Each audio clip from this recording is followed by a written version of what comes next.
अस्सलामु अलैकुम वरहमतुल्लाहि वबरकातुह।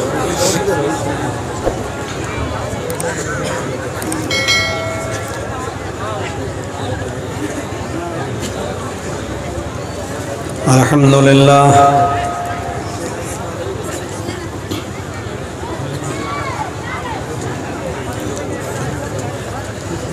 अल्हम्दुलिल्लाहि नहमदुहु व नस्तईनुहु व नस्तगफिरुह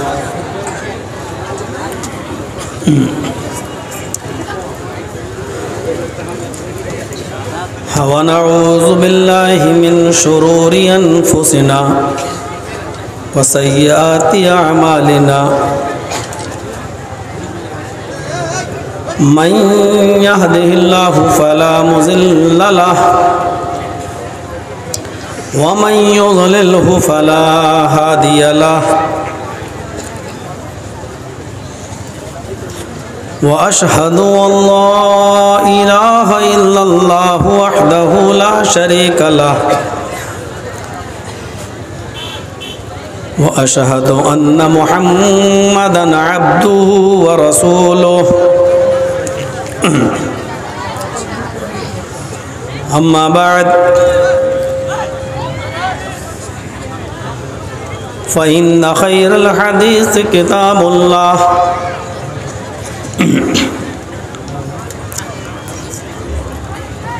व खैरल हदी हदी मुहम्मदिन सल्लल्लाहु अलैहि वसल्लम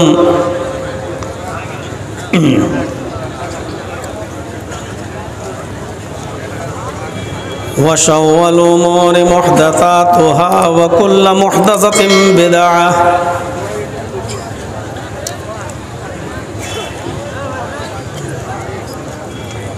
वकुल्ल बिदअतिन ज़लालह वकुल्ल ज़लालतिन फिन्नार।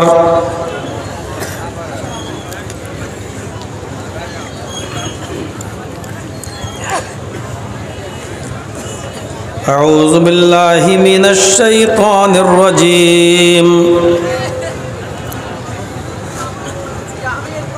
बिस्मिल्लाहिर रहमानिर रहीम।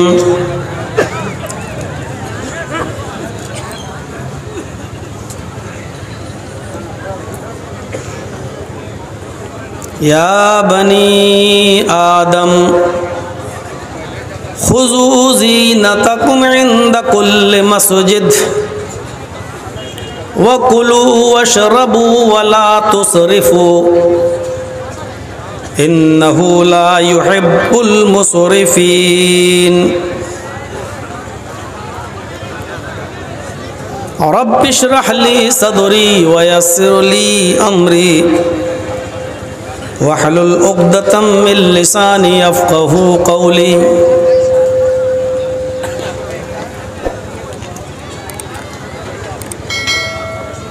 स्टेज पर तशरीफ़ फरमा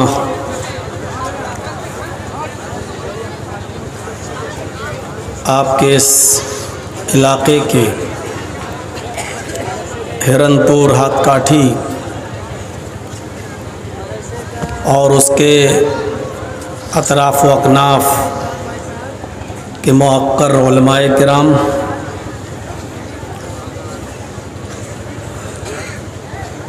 पाकोड़ साहिबगंज और उसके अतराफ़ व अकनाफ़ से तशरीफ़ लाए हुए मुअज़्ज़ज़ सामईन हज़रात, एक साइड में बैठी हुई पर्दा नशीन इस्लामी ख़वातीन, प्यारी माँ और बहनों,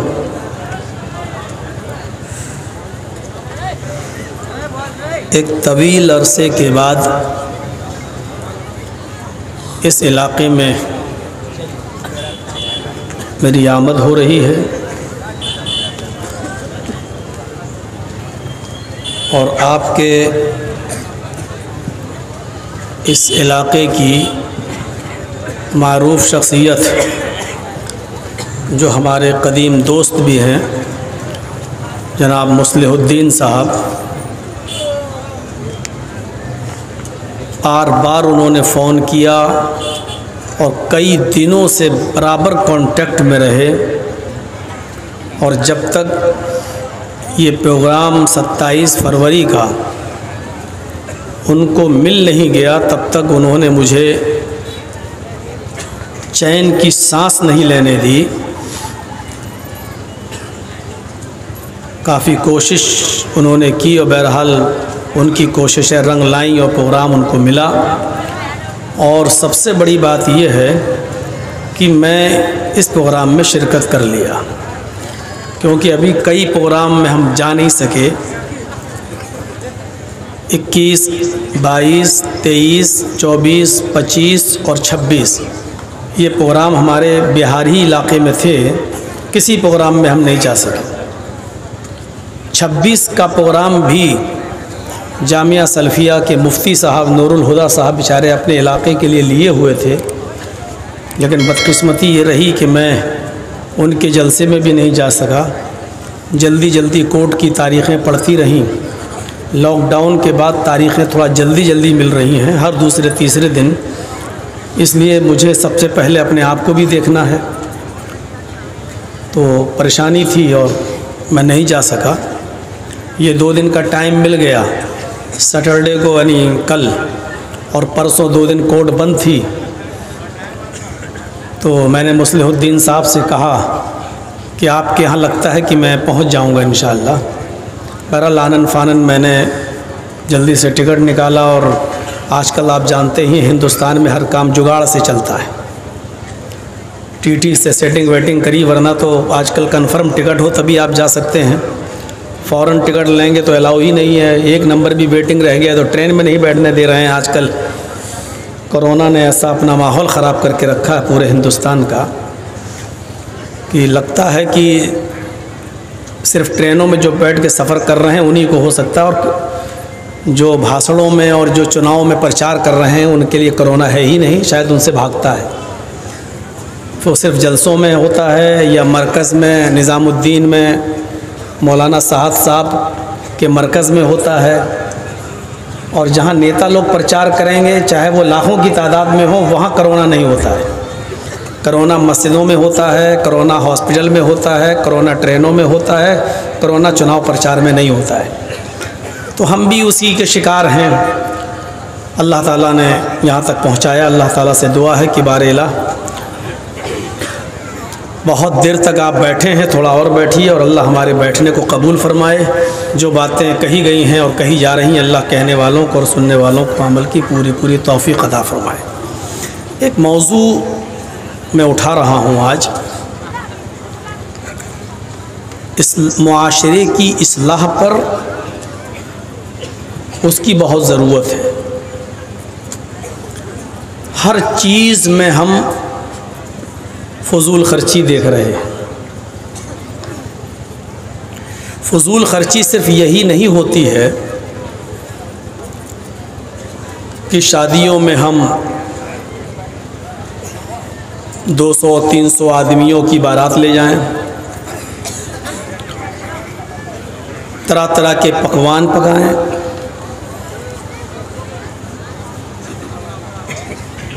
बारातों में पैसा खर्च करें, पटाखों में पैसा खर्च करें।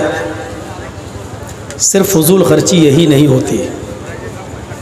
अगर आपके जलसे में 1 या 2 माइक से काम चल सकता है, फिर भी आप 10 माइक लगाते हैं, तो ये भी फजूल खर्ची में शामिल है।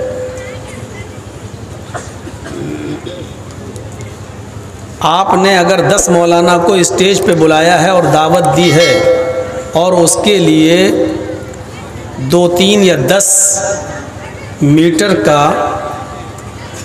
अगर एक स्टेज से काम चल सकता है, फिर भी हम 50 मीटर का स्टेज अगर बनाकर तैयार कर रहे हैं, तो ये भी फजूल खर्ची है। घर में पानी का गिलास मौजूद है, इसके बावजूद हम बाहर से दूसरे प्लास्टिक के गिलास ख़रीद के लाएं और एक बार उसमें पानी पीकर उसको फेंक दिया जाए, तो ये भी फजूल खर्ची है। आपके घर में अगर आधा किलो गोश्त में आपका और आपका पूरा घर खा सकता है और फिर भी आप 4 और 5 किलो गोश्त का एहतमाम करें, और जितना खा सकते खाएं और बकिया फेंक दें, तो ये भी फजूल खर्ची है। फजूल खर्ची का दायरा सिर्फ शादियों तक महदूद नहीं है, बीड़ी सिगरेट और पान तंबाकू तक महदूद नहीं है। फजूल खर्ची का दायरा बड़ा वसी है। अभी मैं आपको बताऊंगा, जब आप सुनेंगे तो ताज्जुब करेंगे। आपके पास 100 ही रुपए हैं और कोई गरीब आपसे अगर इमदाद मांगने लगा और आप उसकी मजबूरी देख रहे हैं कि वाकई परेशान है, और आपने अपनी जेब से 100 रुपये निकाल के उसको दे दिए पूरा का पूरा, और आपके पास कुछ नहीं बचा, तो ये भी सही नहीं है, ये भी फजूल खर्ची में शामिल है। दीनी काम में दे रहे हैं आप, किसी गरीब को दे रहे हैं आप, एक मजबूर आदमी की मजबूरी में काम आ रहे हैं आप, लेकिन आप खुद नंगे हो रहे हैं। आप खुद दूसरों से भीख मांगने की कगार पे आ गए हैं, लेकिन आपके पास जो वो दूसरे को दे रहे हैं, शरीयत इससे भी आपको रोक रही है। अभी हम बुखारी और मुस्लिम की किताबों के और हदीसों की किताबों के भी हवाले देते हैं, थोड़ा सा सब्र कीजिए, हम देखें यहाँ। आइए पहले कुरान की 2-3 आयतें हम सुन लेते हैं जो फजूल खर्ची के सिलसिले में है, और उसका तर्जुमा, और उसके बाद फिर वाक़यात की तरफ हम आते हैं। तारीख़ी तकरीरें, इतिहासी तकरीरें आप सुन चुके हैं, अब कुछ बातें कुरान और हदीस पर मबनी भी सुन लीजिए।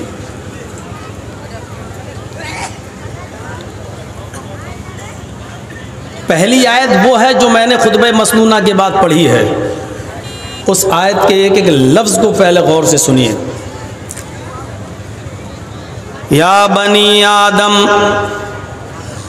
खुज़ू ज़ीनतकुम इंदा कुल्लि मस्जिद वकुलू वशरबू वला तुसरिफू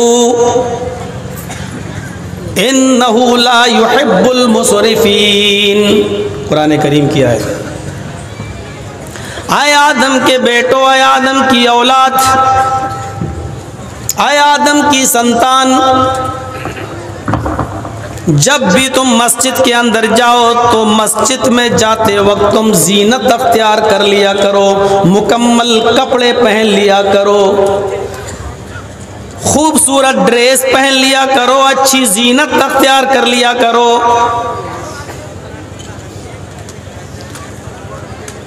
वकुलू वशरबू, और अल्लाह ने तुम्हें जो रिज्क दिया है, जो रोजी दी है, कोई मुमानियत नहीं है, तुम उसमें से जितना खा सकते हो खाओ। वशरबू, और खूब पियो, जो मशरूब हलाल है तुम्हारे लिए, जो पीने की चीज़ें हलाल हैं तुम्हारे लिए, वो खूब पियो। जो चीज़ें तुम्हारे लिए खाने की हलाल की गई हैं तुम उसमें से खूब खाओ। बस एक बात याद रखना, वला तुसरिफू, खाने और पीने की चीज़ों में भी हद से तजावुज़ न करना, इसराफ न करना, बेजा खर्च न करना, फजूल खर्ची न करना। हलाल चीज़ें खाने की इजाज़त है, हलाल चीज़ें पीने की इजाज़त है। तुम्हारी सेटिंग अभी तक बन नहीं पा रही भाई। ये तो सब्र वाले लोग हैं जो सब्र कर रहे हैं, वरना इतने इतने ऊंचे तुमने मोबाइल लगा रखे हैं, जैसे लग रहा कुतुब मीनार यही है।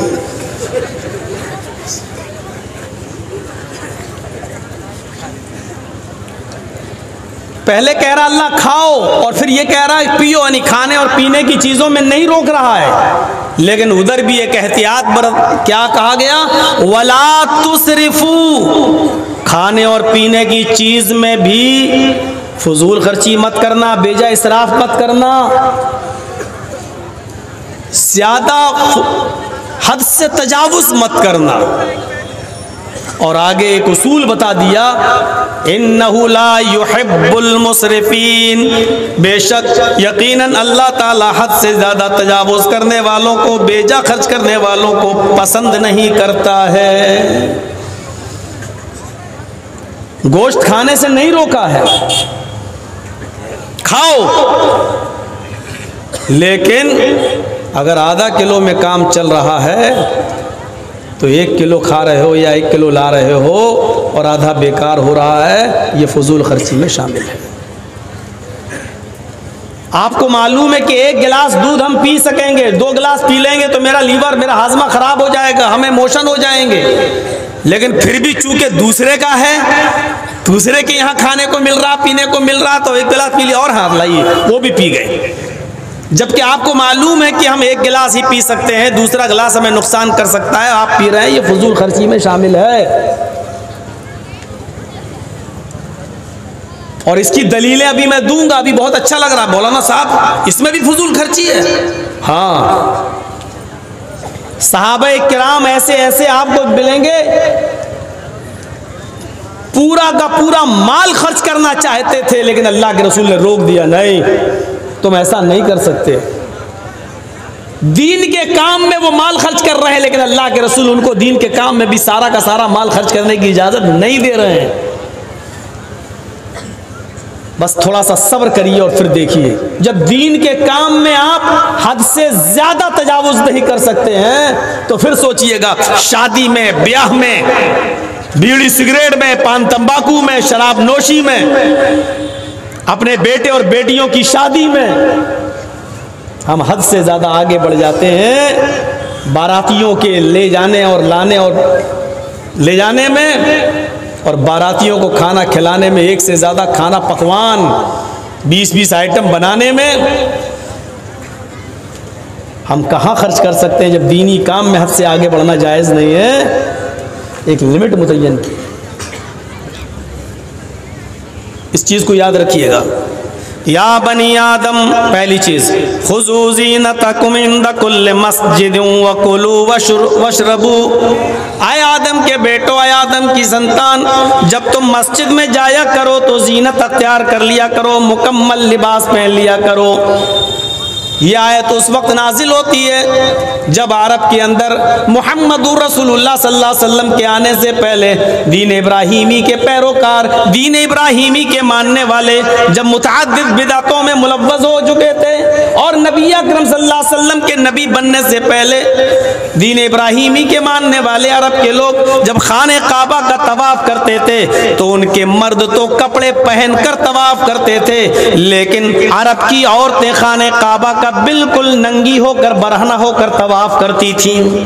उनके जिस्म के ऊपर कपड़े का एक भी तार नहीं हुआ करता था। कमा वलदतुम्मुहा, जैसा कि उनकी माँ ने आज ही उनको अपने पेट से पैदा किया, जैसे वो बच्चा जो माँ के पेट से पैदा होने के बाद बरहना और नंगा होता है, ऐसे ही औरतें खाने काबा का बिल्कुल नंगी होकर, बरहना होकर तवाफ करती थी। औरतों को कपड़े पहनकर तवाफ करने की इजाजत नहीं थी। अरब के अंदर जब मुहम्मदुर रसूलुल्लाह नबी बनाकर भेजे गए तो खाने काबा में इन नंगी औरतों के नंगे तवाफ करने पर कुरान करीम ये आयत नाजिल करता है अल्लाह ताला कुरान करीम के अंदर, और इस बुरी रस्म को रोकता है, और पूरी इंसानियत के लिए और आदम के हर बेटे के लिए, न सिर्फ मुसलमानों के लिए बल्कि आदम के हर एक बेटे के लिए, सारी इंसानियत के लिए कानून बना देता है। या बनी आदम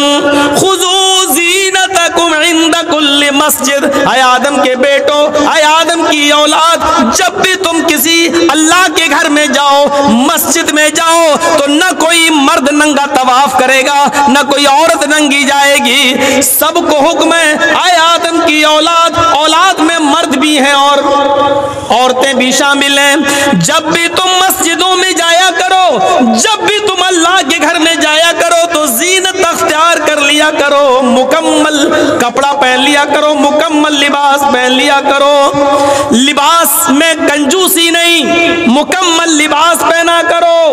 और सुनो, हमने तुम्हें जो रिज्क दिया है उस रिज्क में से तुम खूब खाओ, खाने से तुम्हें कोई नहीं रोक रहा है। अल्लाह ने तुम्हें जो नेमतें दी हैं उसको जाहिर भी करो, खाओ भी, जो हलाल चीजें हमने उतारी हैं उसमें से पियो भी, खाओ भी पियो भी, लेकिन खाने और पीने के अंदर एहतियात रखना।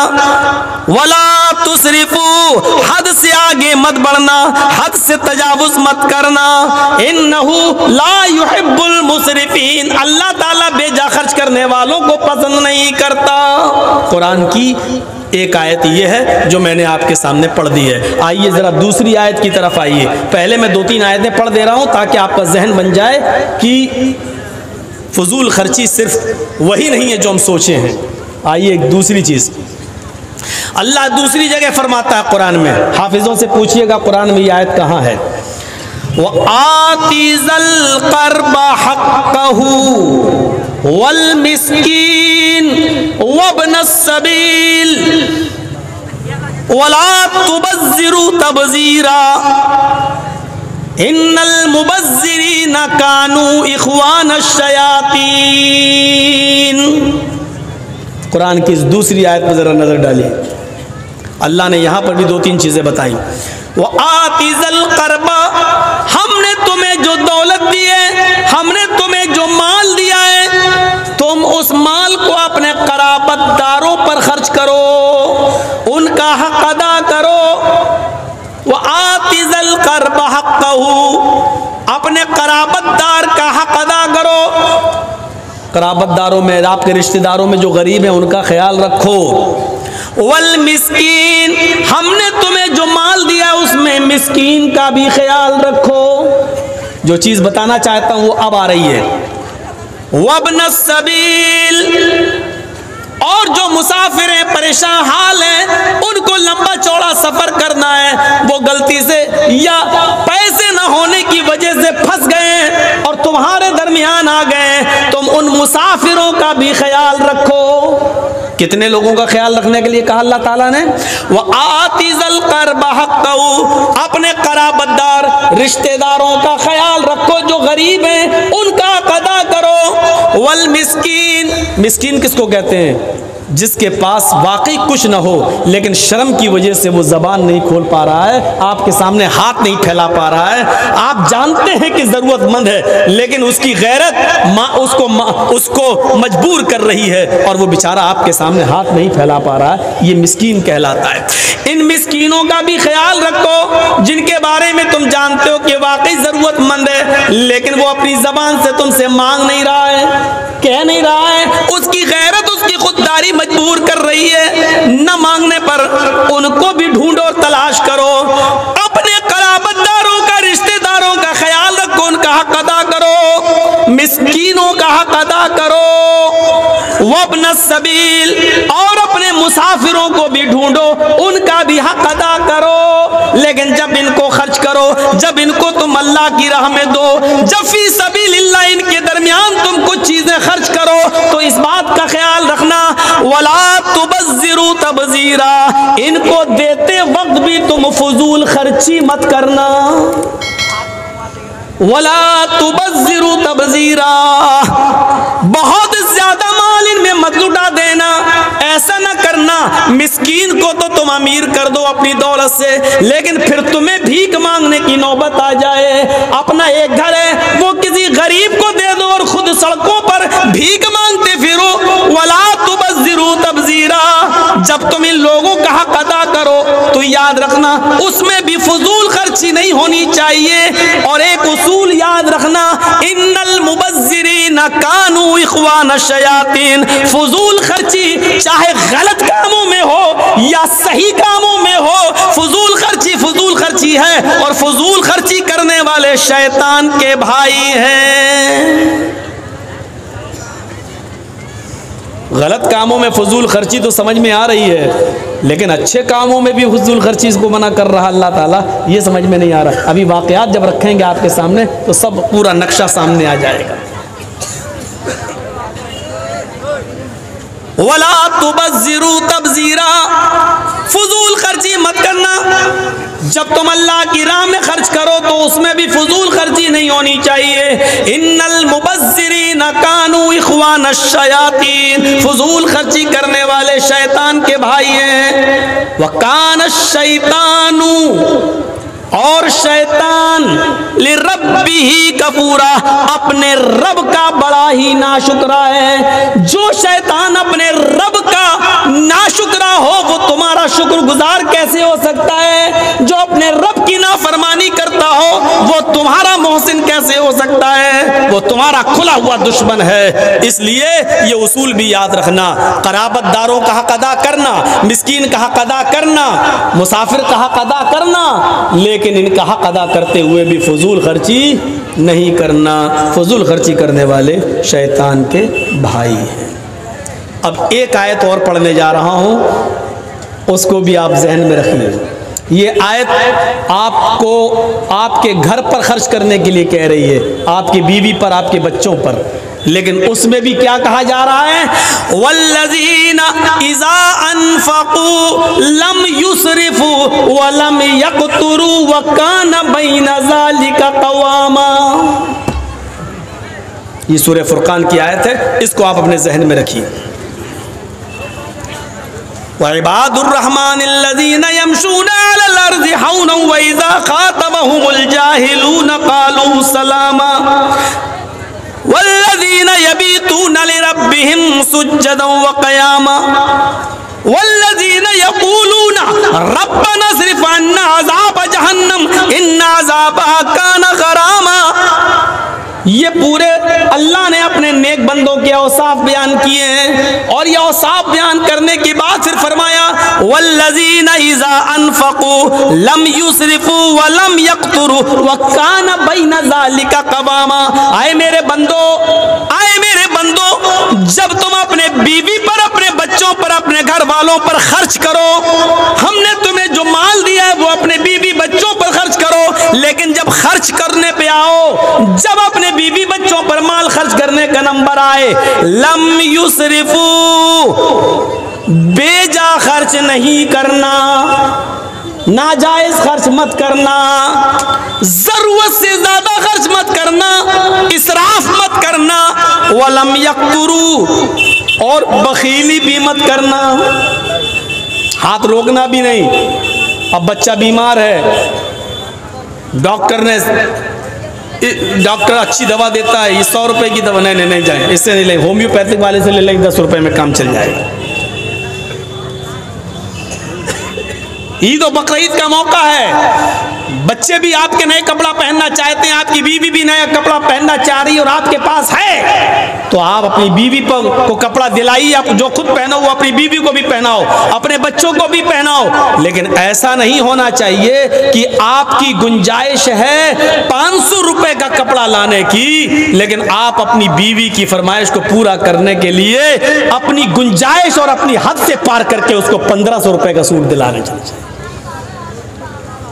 आपकी हैसियत है 500 रुपए वाला कपड़ा पहनने की, लेकिन चूंकि ईद का दिन है, हमें अपने यार दोस्तों में अपनी शान और शौकत को बरकरार रखना है, इसलिए हम अपनी हैसियत से आगे बढ़ के हम 2000 का सूट ला रहे हैं और आप पहन रहे हैं। तो ये नहीं करना। लम युसरिफू, हद से ज्यादा भी मत बढ़ना, वलम यक़तुरू, और बिल्कुल तंगी भी मत कर देना। हैसियत 500 रुपए की है तो लाओ 50 रुपए वाला कपड़ा पहनो। हैसियत है आपको 140, 60, 70, 80 रुपए किलो गोश्त खाने की, नहीं साहब, बर्ड फ्लू में मुर्गा चल रहा है, 50 रुपए हम यही ले लेते हैं। इससे भी रोका, ना हद से आगे बढ़ना, वलम यक़तुरू, ना बिल्कुल तंगी करना, ना बिल्कुल हाथ को रोक लेना, ना मुट्ठी बंद कर लेना, ना बिल्कुल खोल देना, ना बिल्कुल बंद करना। काना बैना ज़ालिका क़वामा, दोनों के बीच में रहना, बीच में रहना। ये कुरान की 3 आयतें मैंने आपके सामने रखी हैं। आइए इन तीनों आयतों को